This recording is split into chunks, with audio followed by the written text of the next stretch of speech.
একটি নাম যেটি বাংলাদেশের রাজনীতিতে আজ ধীরে ধীরে প্রতিধ্বনি তুলছে, ডক্টর জোবাইদা রহমান। চিকিৎসা পেশা থেকে রাজনৈতিক মঞ্চে একজন নারী যিনি হতে পারেন আগামী দিনের রাজনৈতিক পরিবর্তনের প্রতীক।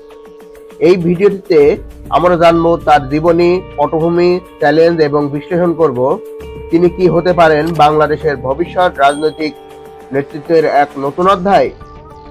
চলুন শুরু করা যাক। রাজনীতি অঙ্গনের নানান ইতিহাস ও তথ্য পেতে আমাদের চ্যানেলটি সাবস্ক্রাইব করে বেল বাটনটি প্রেস করে রাখুন। তিনি কি হতে পারেন বাংলাদেশের ভবিষ্যতের রাজনৈতিক নেতৃত্বের এক নতুন অধ্যায়। ডক্টর জোবাইদা রহমান জন্মগ্রহণ করেন এক প্রভাবশালী পরিবারে। তার পিতা সাবেক নৌবাহিনী প্রধান অ্যাডমিরাল মাহবুব আলী খান ছিলেন একজন সম্মানিত সামরিক কর্মকর্তা। শিক্ষা জীবনে তিনি ছিলেন উজ্জ্বল। ঢাকা মেডিকেল কলেজ থেকে এমবিবিএস ও ইম্পেরিয়াল কলেজে লন্ডন থেকে স্বর্ণপদক সহ পোস্ট গ্রাজুয়েশন, এসবই প্রমাণ করে তার একাগ্রতা ও মেধাবী। 1995 সালের বিসিএস হেলথ ক্যাডারে প্রথম স্থান অধিকার করে তিনি প্রমাণ করেন তার নেতৃত্বদানের সামর্থ্য।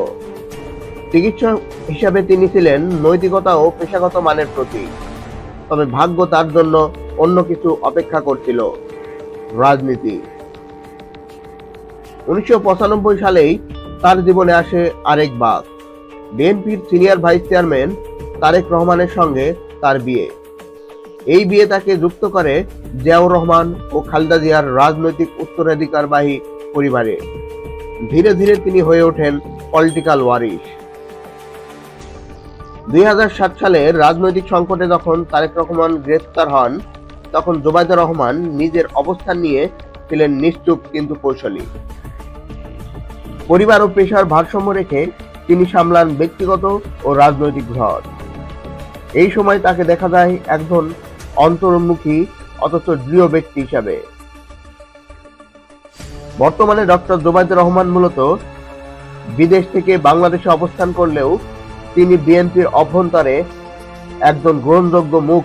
বিশেষ করে নারী নেতৃত্ব, মানবাধিকার এবং স্বাস্থ্যনীতি নিয়ে তার অবস্থান রাজনৈতিক ময়দানে তাকে আলাদা করে তুলছে।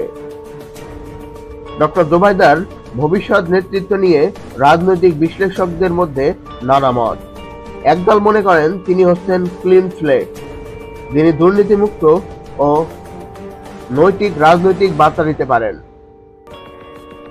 অন্য দল বলেন রাজনীতিতে সক্রিয় না হওয়া তার জন্য বড় চ্যালেঞ্জ হতে পারে। তবে বিএনপির ভবিষ্যৎ নেতৃত্ব সংকটে। এখন খালেদা জিয়ার পরবর্তী প্রজন্মের নেতৃত্ব তিনি যদি এগিয়ে আসেন, তবে একজন শিক্ষিত, মার্জিত, আন্তর্জাতিকমুখী নেত্রী হিসাবে নিজেকে প্রতিষ্ঠিত করতে পারেন। তার সামনে রয়েছে বিশাল সম্ভাবনা। নারী নেতৃত্বের শক্তিশালী উদাহরণ হতে পারেন তিনি, কিন্তু একই সঙ্গে রয়েছে বিশাল চ্যালেঞ্জ। রাজনৈতিক মাঠে সরাসরি অংশগ্রহণ, সাংগঠনিক ক্ষমতা প্রমাণ এবং স্বামীর ছায়া থেকে বেরিয়ে নিজের স্বতন্ত্র পরিচয় গড়ে তোলা। ডক্টর জোবাইদা রহমান একজন চিকিৎসক, একজন নারী, একজন সম্ভাব্য রাজনীতিবিদ। তিনি যদি বাংলাদেশের সক্রিয় রাজনীতিতে প্রবেশ করেন, তাহলে তার মেধা, অভিজ্ঞতা এবং পরিবারগত পটভূমি বাংলাদেশের ভবিষ্যৎ নেতৃত্বের এক নতুন অধ্যায় রচনা করতে পারে। আপনি কি মনে করেন জোবাইদা রহমান বাংলাদেশের পরবর্তী প্রধানমন্ত্রী হতে পারেন? কমেন্টে জানান আপনার মতামত। ভিডিওটি ভালো লাগলে লাইক দিন, শেয়ার করুন এবং সাবস্ক্রাইব করতে ভুলবেন না। ধন্যবাদ।